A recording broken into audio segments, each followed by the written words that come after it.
Okay. Half the time it was fun.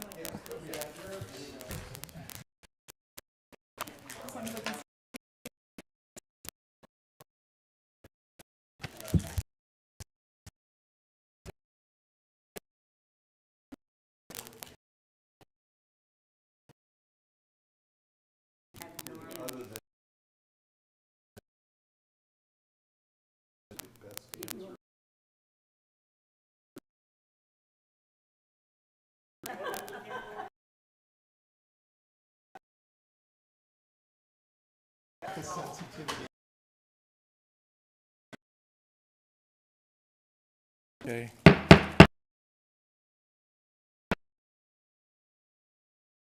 District Board meeting for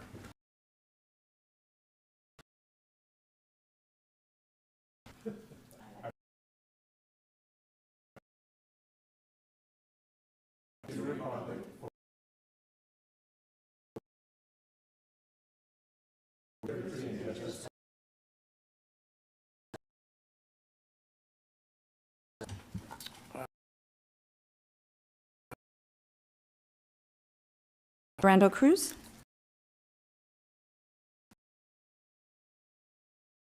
Board Member David.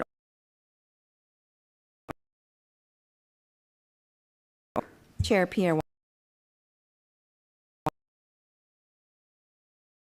information and reportable.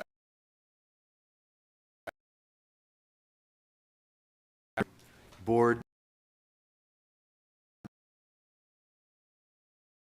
551.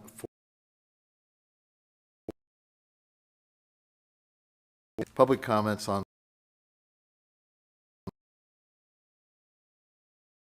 at 5.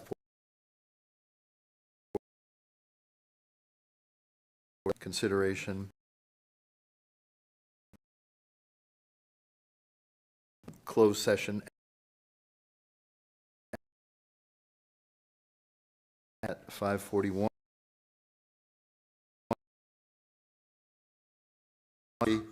And with agendized for with the provisions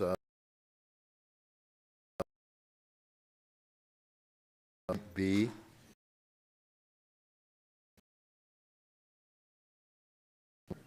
Seeing for this evening tonight at this time for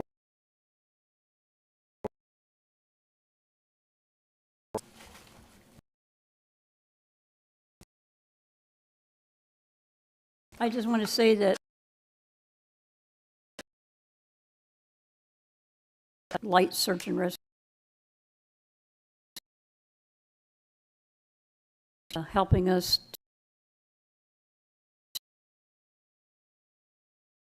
that little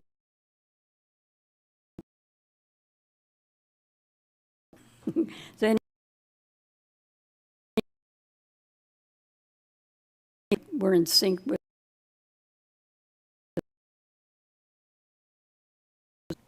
thank you, Ben.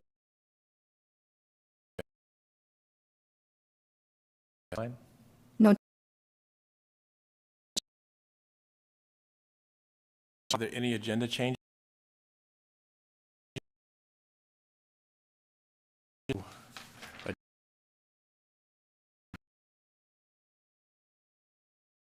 So moved. Please, Martha.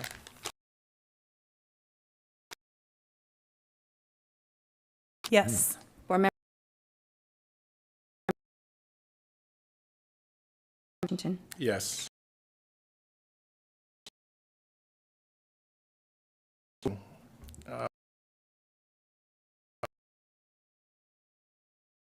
Year 2020. That. Thank you.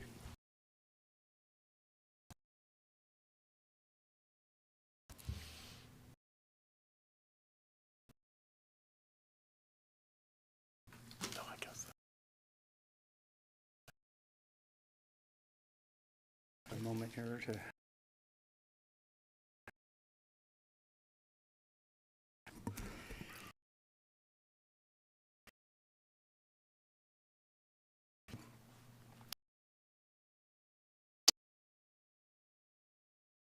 Fiscal year 20.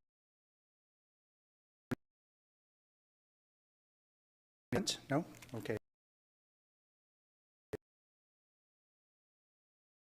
Overview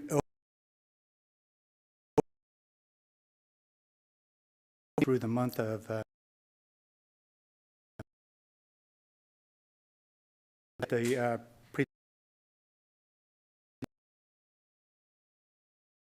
general operating fund, personnel costs,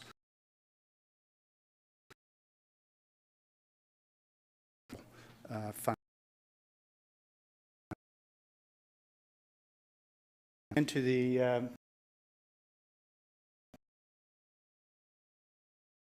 district of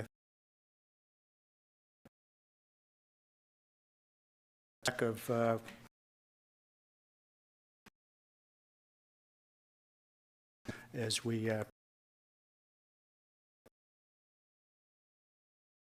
general fund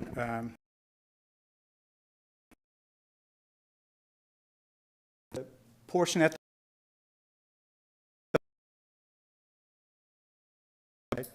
is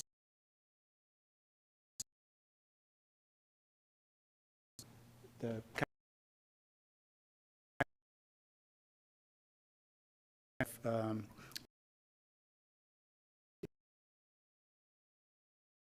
blue on top of that. Any of the year it's equal to revenues. Cash balances for the district on a monthly basis. We track that. We track that through the year. I apologize, that green bar is all cash, so that's the general fund cash plus the capital funds. Like the last slide, the blue line going across is the prior year's general fund cash balances, and the brown line is the current year cash balances. So you can see for overall cash, $6.7 million at the end of May. That's about $700,000 higher than the balance for the previous year. It's about $6 million this point last year for all cash. General fund was at $4.3 million. This year we're at $5.3 million, so about $1 million ahead of last year. Again, a lot of that has to do with the timing of when the property taxes are coming in. Last year, for some reason, the county was a little slow in getting property taxes out.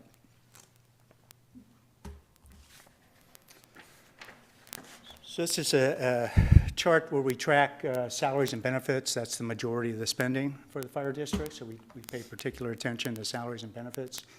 You can see the green line going across is the current year's budget. The brown line is the actual, so we're pretty much right on target for salaries and benefits.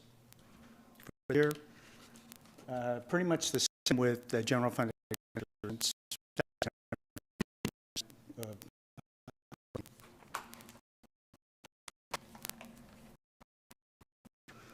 Okay, stair step, the revenues, increase in those are the that come in. See where we versus budget.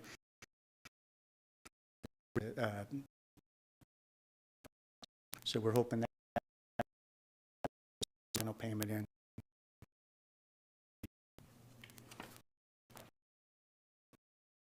And that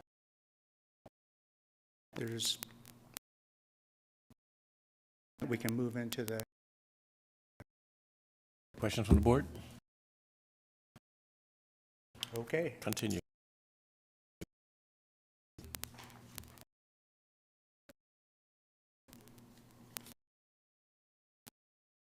Looking at the our fund is where we account services,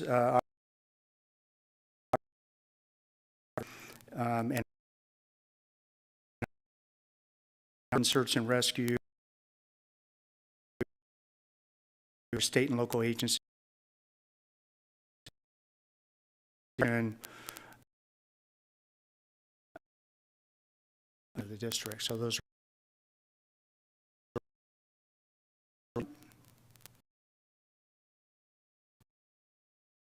other funds, we have the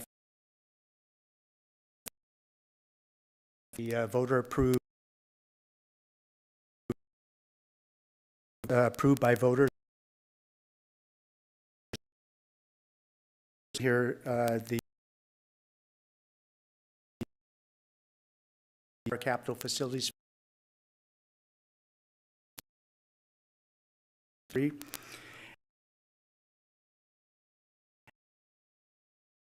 1986 was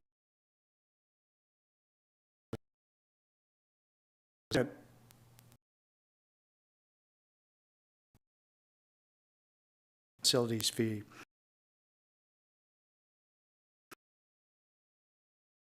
Council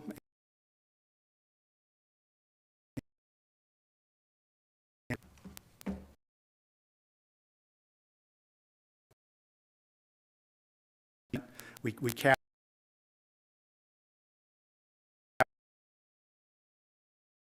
separately.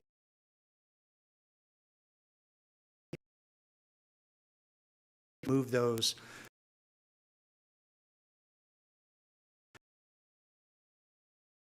assets. Stay on track with funding by continuing to make the full contributions as determined by the actuaries each year.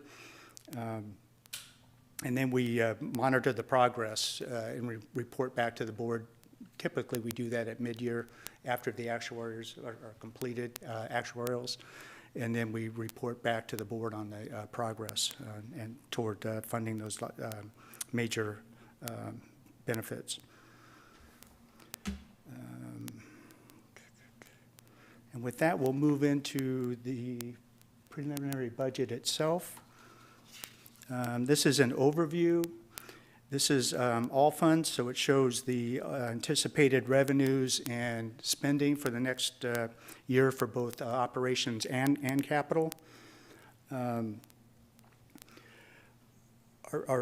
focus in putting the budget together, again, is to make sure that we can sustain the operations of the district on an ongoing basis, that we're meeting the safety needs of the community, and that the firefighters have the appropriate resources so that they can work safely and effectively.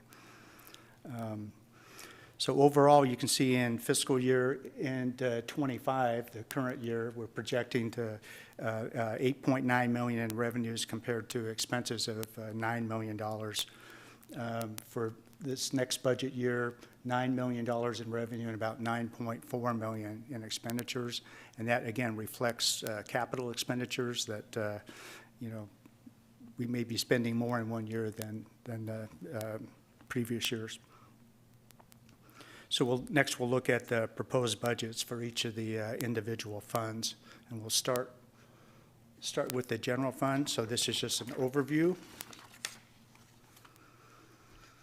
See, for the current year, about $8.2 million in revenues compared to about $8.2 million in expenses. So essentially a break-even year for this current year. And next year, we're proposing anticipating $8.4 million in revenues and about $8.6 million in spending. So about $212,000 deficit for the year. And that deficit represents a drawdown of those reserve funds. So that makes up the difference. We'll talk some more about that in the next couple of slides. I'd just like to point out that last year, the preliminary budget for last year was, I think, projected a deficit of about $100,000. So we've kind of made that up, and as you can see here, we're closer to break even for the year.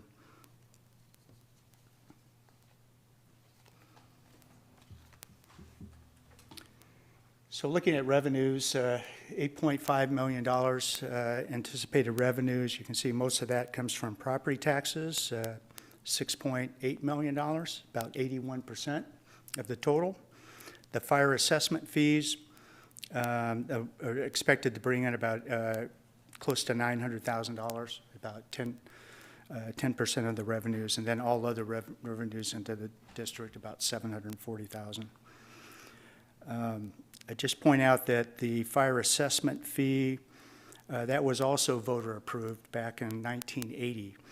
And that is, currently it's set about, it's $119.28 per equivalent dwelling unit. That gets increased each year by a CPI adjustment, which was on earlier and under consent.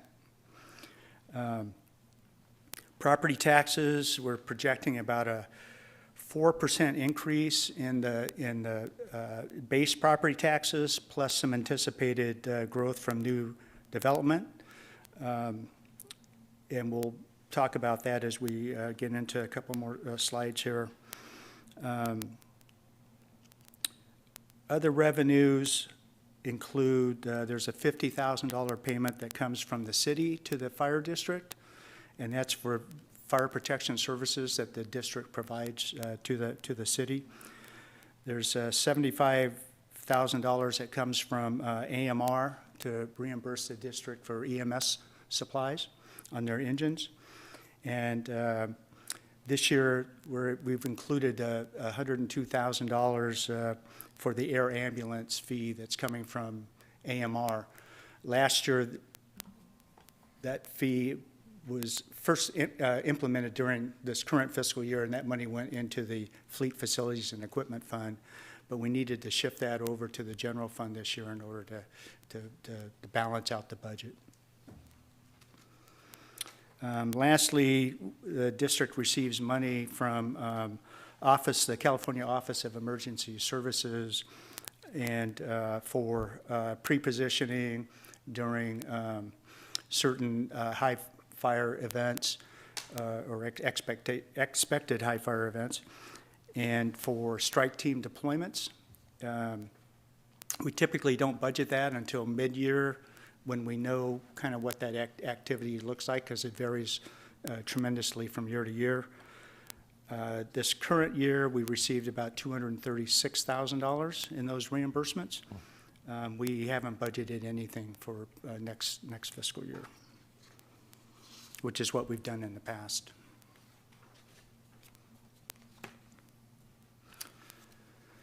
So this is a look at those top two major revenues. Property taxes, there's the dark blue portions of the bar, and the light blue portion are the fire assessment fees. As you can see, we've experienced about 13 consecutive years of growth that's averaged about 7% each year since 2015. Most of that you can see is in the property tax category. Property tax revenue is a function of new development occurring within the district and reflection of home prices. The fire assessment fee is more a function of the number of units. It's a per dwelling unit fee, so it's based on the number of units, so it doesn't grow quite as much or as quickly as the property tax does.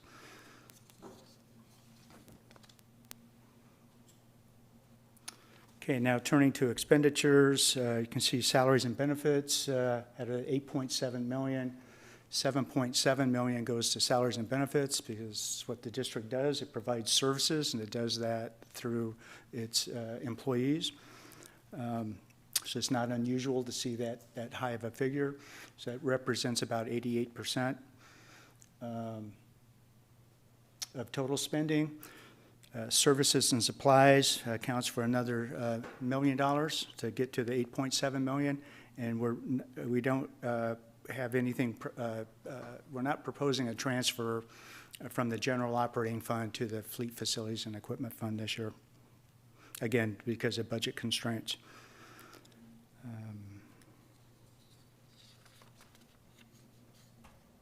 If I could just add to that, Ken, too. part of the decision-making on not transferring the general fund to the FF&E is also in relation to the fire capital facilities fee, which we enacted in 2003. Prior to that, the special tax on development in today's dollars was the equivalent of about 29 cents a square foot, to where our fire capital facilities fee is about $1.04, $1.05 a square foot. So that money has increased for new development, and that goes into our fire mitigation fee, which is essentially the holding tank for transfers into the FF&E. So I think it's important to note that while it's not a general fund transfer, we are still seeing revenues come into the district that can be used for the FF&E capital improvement purchases. Thank you. And I'll also remind the board, we purchased two new engines that will hopefully be here soon. Potentially to Sacramento by Friday. Yeah. Knock on wood. Those were lease purchased, or we used a lease purchase financing for that, so we're paying those off over a 7-year period. I believe we're 3.5 years into that 7-year period. We're just about to get the engines finally. So that's taken some pressure off of the FF&E fund, along with the enterprise lease for command vehicles and staff vehicles.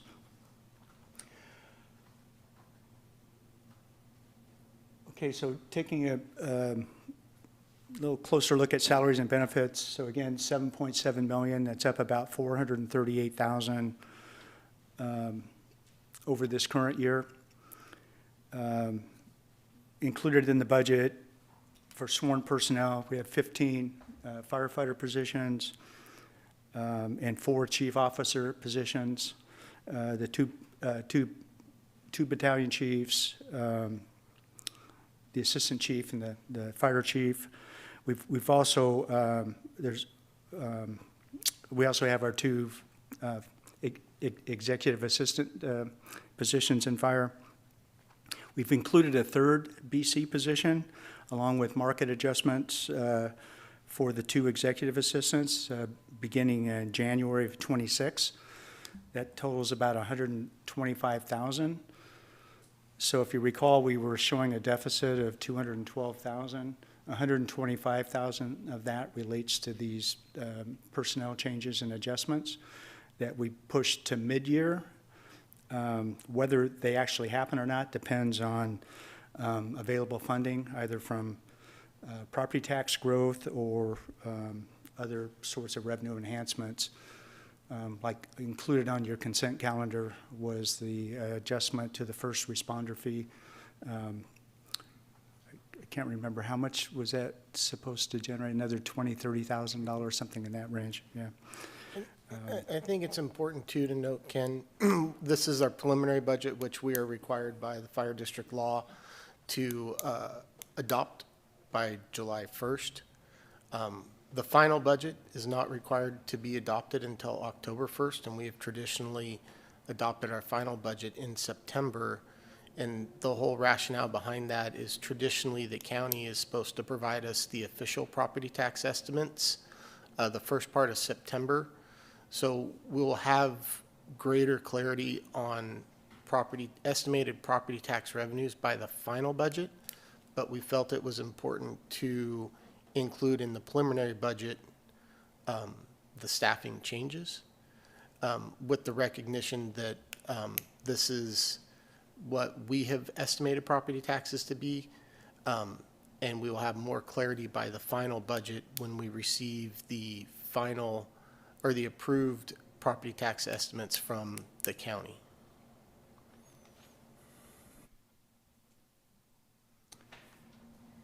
Chief. The reduction, we're showing a reduction in overtime of about $177,000.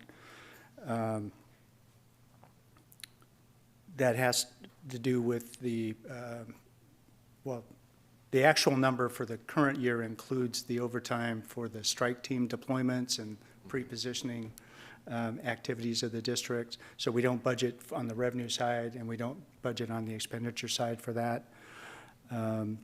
We think 600,000 is probably more in line with where we think the district should be, but you know, a lot of that depends on workers' comp injuries and vacancies and those sorts of things. But we think the 600,000 is more in line with where we should be. Retirement and medical benefits reflect full staffing and adding the 3rd Battalion Chief in January. Retiree medical costs, about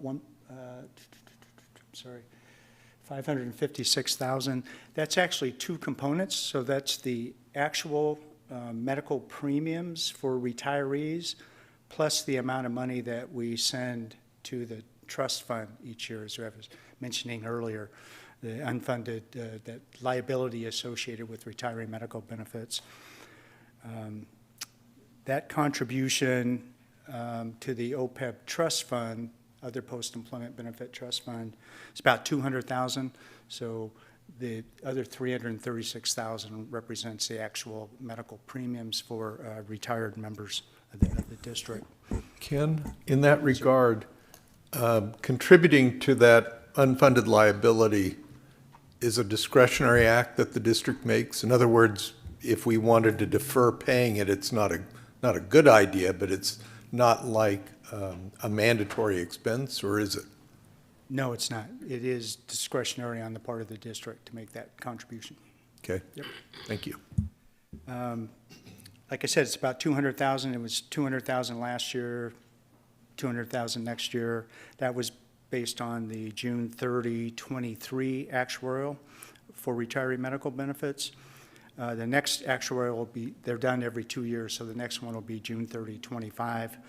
That'll set the contribution amounts for fiscal year 27 and 28. And we're hoping that the district will benefit from a higher investment earnings environment this year versus June of 23. So that's a large impact on what those contributions are.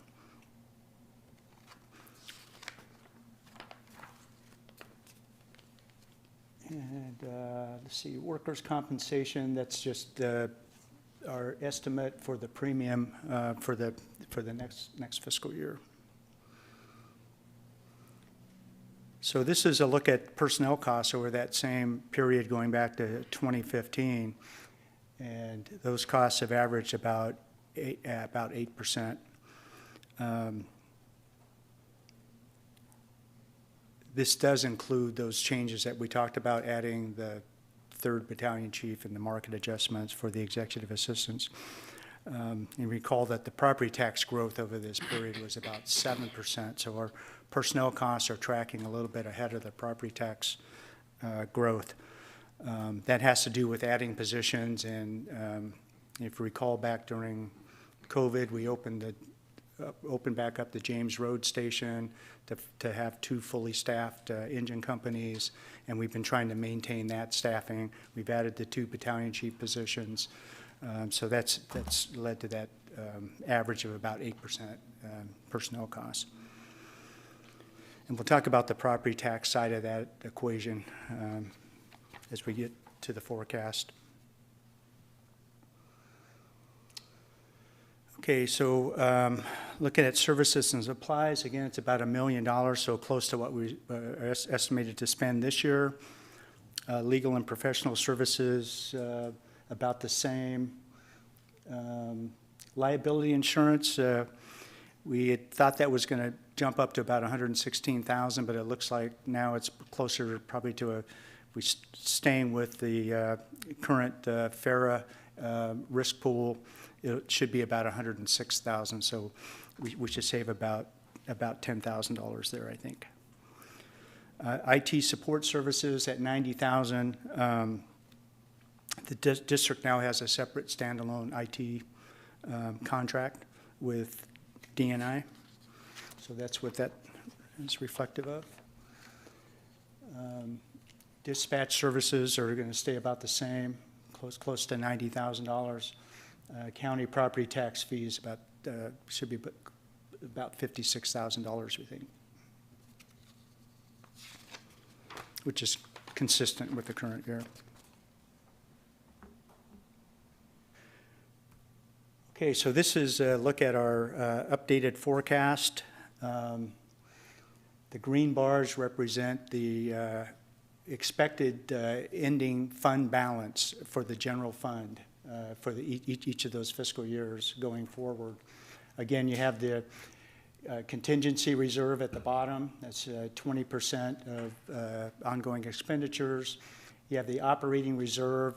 That's the kind of the blue area on the top, the wavy area.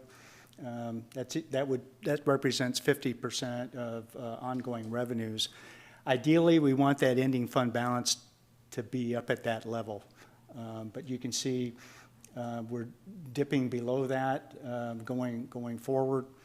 This is a little different than what the board saw back in March, I think, when we did the mid-year budget, because we took a look at what was going on with property tax revenues, and we saw that kind of slowing down, not keeping pace with what we thought was going to happen.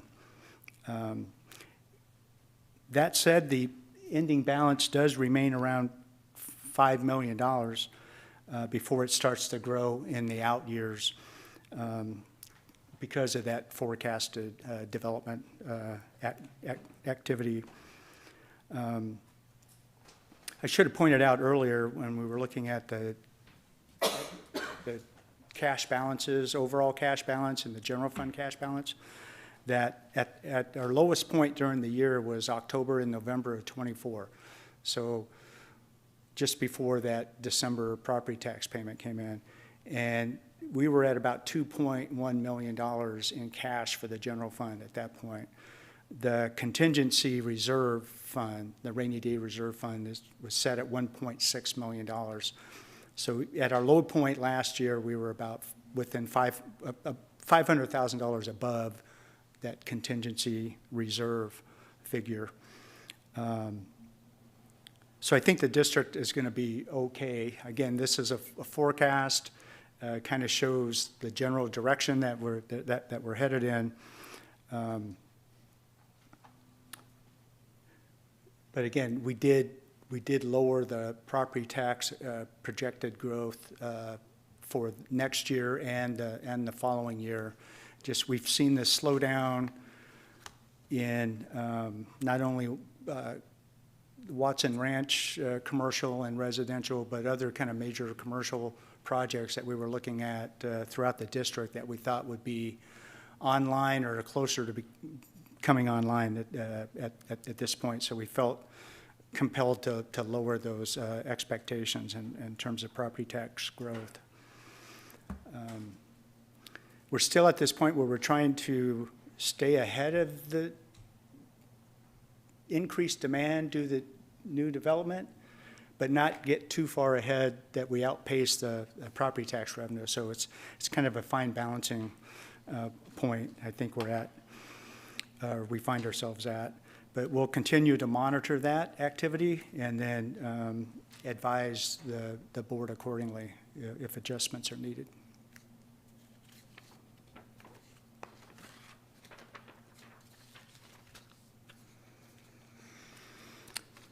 Now we'll take a look at the other funds for the district. We have the Fleet Facilities and Equipment Fund. Again, this is where we kind of keep track of or account for all of our major capital expenditures. And the funding is, I'm sorry, this is the Fire Mitigation Fee Fund. I apologize. So this, again, is where we account for those mitigation fees that are charged on primarily new development. We're anticipating, it budgeted $426,000 of revenue. And what we do there is we just look back over the past 5 years and do a rolling average based on the last 5 years' actual collections. So that number this year is 426,000. We expect another 40,000 or so in interest earnings. And then we're proposing to move $525,000 out of this fund into the Fleet Facilities and Equipment Fund to cover those expenditures. And we projected ending balance June 30 of 26 would be about $1.3 million. This can also be used as an additional emergency reserve if the district should need that, with the caveat that those funds would have to be paid back at some point. But it's there in case the district would really need those funds. Okay, so now we get to the Fleet Facilities and Equipment Fund. Revenues here include $50,000 coming from Napa Logistics Park. The district and Napa Logistics Park entered into an agreement where they would pay the district in lieu of mitigation fees $50,000 a year for 10 years. This year, I think, is year 9 of that agreement. So we got this year or 25, 26 would be year 9. And so we got one more year after that of that $50,000 coming in. You see the transfer there that we just saw from the Fire Mitigation Fee Fund, $525,000, and not much in investment earnings here because it doesn't maintain much of a balance. Proposed spending is about $690,000. That's down $120,000 from the previous year. We're proposing to spend $163,000 on equipment, $413,000 on facilities, $93,000 on fleet. We have the district's portion of the NG solar debt payment. It's about $22,000. And then the vehicle, the fire engine lease, and the enterprise leases amount to about $370,000. The $93,000, let's see, the breakdown for equipment. It's just a lot of different various pieces of equipment. Both for fire equipment and EMS related safety equipment. The $93,000 for fleet is primarily repair and maintenance type activities. Some of the on the older apparatus that's going to be replaced. We still keep apparatus in reserve, and that has to be maintained and ready to go as backup equipment. And the projected ending balance here is about $20,000.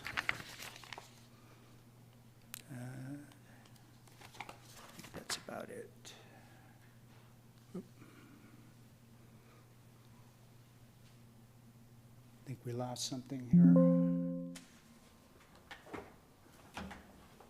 Bear with me.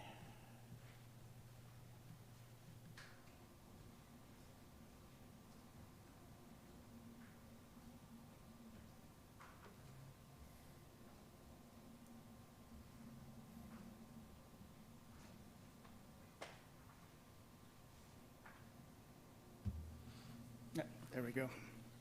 Oh, thanks, Martha. Martha to the rescue. I'm not much an IT support guy, so. That pretty much concludes my presentation. Chief, would you like to add anything? We did meet with the Finance Committee on June 10th to review the preliminary budget. I don't know if either before or after public comment that the Finance Committee would like to make any comments. Thank you, Ken, for your presentation and financial update. I'll bring it to the board for any clarifying questions, or if you have any statements on your end, Vice Chair? Yes, I think this was a more sobering budget presentation than in prior years. And sooner or later, that has to happen, I guess. And what we're recommending, or what the Finance Committee recommended to the chief, was to go ahead with the budget proposal that includes the 3rd Battalion Chief and the administrative staffing upgrades, but recognizing that for a preliminary budget, that makes some sense, because we may as well go with a budget we want to see, because we have an opportunity in September to figure out what reality is. In that regard, I think there's a number of issues that it's been kicking around in my head. Some that are good options, some that are bad options. The good options would be we may see some activity on Giovannoni, because I know in talking to the chief, that industrial project could represent a substantial amount of ongoing revenue, both from property tax and the facility district that's being discussed. So if we saw groundbreaking there, that would certainly be a positive. We obviously will have a fire season, and we'll find out if and to what extent our strike teams go out there, and that generates a revenue. So those are opportunities that by September we'll have a better handle on, and will kind of give us more of a comfort level to go forward or not. Some of the options that aren't so good is deferring payments, not contributing to the medical post-employment medical costs is not a good strategy. It isn't sustainable, but as an interim measure, it buys you some time. The other one that may or may not be a good idea is tax and revenue anticipation notes that we haven't looked at, and might be worth a little preliminary review, because it simply gives you an opportunity to borrow the money up front and pay it back at the end of the year. And if we're lucky, we are paying less interest expense than we make in terms of the earnings. And the advantage of that is it allows you to kind of chip away at that light blue color operating reserve. Again, not a sustainable, not necessarily a good long-term strategy, but it's the kind of things we can explore if we need to bridge ourselves. If Giovannoni, once it's up and running, I think the chief was saying generates maybe 400 grand a year or more. So if we saw progress there, it's like anything else. If you know you're going to get a revenue stream in a couple of years, it's a lot easier to go in the hole while you're heading there. So to bridge that gap, there's a couple of options that aren't as appealing, but can be considered. And so that's kind of the way we're looking at it, that we ought to go with the budget we want for now and see how things play out over the next 3 or 4 months. Otherwise, I'll reserve the option, as I think I said a few years ago. I've always been sympathetic to adding the battalion chiefs, and have always been the wet blanket when it comes to can we afford it. And so I'm happy to play the role of the wet blanket in September if things aren't looking encouraging, to say, yes, we should add that position, but if we just can't afford it, we can't afford it. So I'm happy to support the preliminary budget today and reserve the right to be the Grinch in September. But otherwise, an excellent report, very informative. Thank you, Vice Chair. I have a question for you, Chief. Since the last Finance Committee meeting, some new news developed where the Napa Valley Gardens and Ruins are going to have an event. Does that event help in any kind of way the fire district? There's no funds that can be collected from concerts that are going to be requiring your services? We will charge some fees related to our fire prevention staff reviewing the venue and so forth, but that's typically just a cost neutral for the district. Unfortunately, because the way the fire districts are set up is property tax driven, there's no appreciable change in the property tax revenue from the events at the Ruins and Gardens.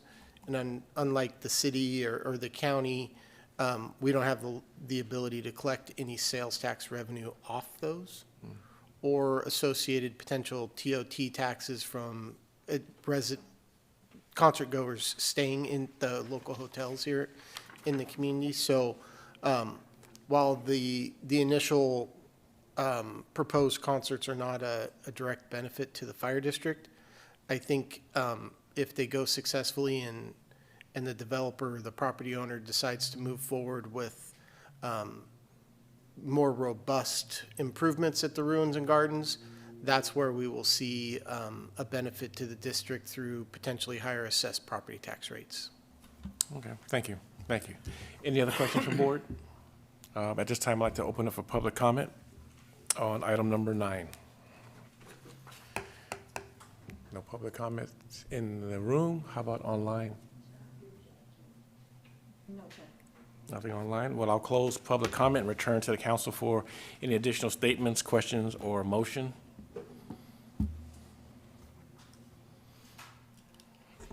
Well, if there's no other conversations or comments, I'll adopt a resolution approving the preliminary budget for the American Canyon Fire Protection District for fiscal year 25-26. I'll second. We have a second. Can I get a roll call, please, Madam Clerk?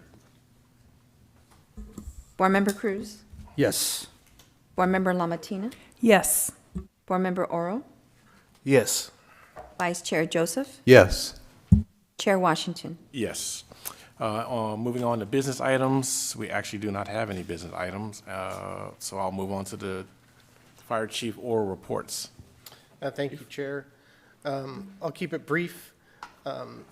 We're very excited that July 1st, the academy graduation for our firefighter paramedic trainee in Vallejo Fires Academy will occur.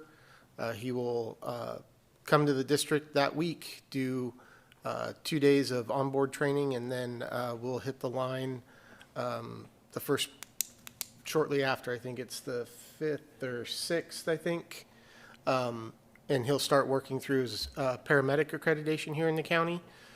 So we're very excited to welcome Manuel to the AMCAN family. In fact, Chief Campbell's not here tonight. They're down doing 2 days of live fire burning in the city of Hayward as one of the final stages for the academy. As mentioned earlier, our new engines are scheduled to arrive at the distributor, Golden State Apparatus, potentially by the end of the week.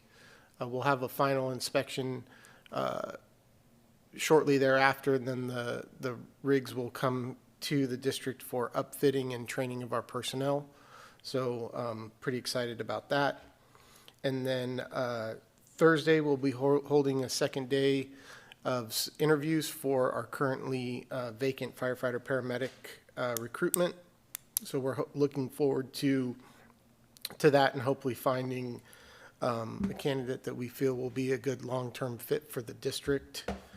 And that's about it, unless there's any questions from the board. Thank you, Chief. Any questions from the board? Seeing none, no questions. Any final remarks from the board before we close out tonight? Also seeing none? Man, you gotta make it easy.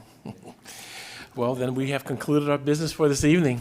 Thank you, Ken, for your report, and good night, American Canyon. We're adjourned.